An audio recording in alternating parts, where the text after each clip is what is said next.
ناس كتير فضلت تعالج احتقان الزور أو وجع الأذن بالشهور، لكن في الآخر اكتشفنا إن السبب كان محتاج دقيقة واحدة بس كشف بالمنظار. علشان كده إحنا هنا في عيادات بيور كلينيك التخصصية في عيادة الأنف والأذن والحنجرة بنعتمد على منظار الأنف والأذن كواحد من أهم وسائل التشخيص الدقيق، لأنه بيساعدنا نشوف سبب المشكلة بوضوح ونحدد العلاج المناسب من البداية. وللأسف في حالات كتير الكشف بدون منظار مش بيكون دقيق بنسبة 100%، لأن في تفاصيل تشريحية كتير داخل الأنف أو الأذن أو الحنجرة مش بتكون مرئية بالكشف العادي بدون المنظار، وهنا بيكون المنظار هو الفيصل في الوصول للتشخيص السليم. المنظار بيساعدنا في الحنجرة إن احنا نشخص أورام الحنجرة الحميدة زي اللحميات أو أكياس الأحبال الصوتية، أيضا التشخيص المبكر لأورام الحنجرة وده بيفرق جدا في خطة العلاج.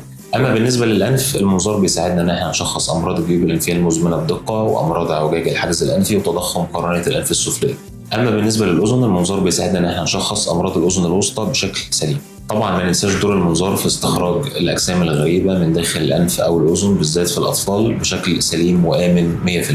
ولأن دايما العلاج الصح لازم يبدأ من التشخيص الصح، احنا هنا في عيادات بيور كلينيك للأنف والأذن والحنجرة وفرنا لك منظار الأنف والأذن والحنجرة علشان نشخص بشكل سليم، علشان تقدر تطمن على صحتك وتبدأ العلاج في الوقت المناسب. كان معاكم دكتور محمد عطية، مدرس واستشاري جراحات ومناظير الأنف والأذن والحنجرة بكلية الطب جامعة المنصورة. وافتكر دايما إن دقيقة بالكشف بالمنظار ممكن توفر عليك شهور من العلاج.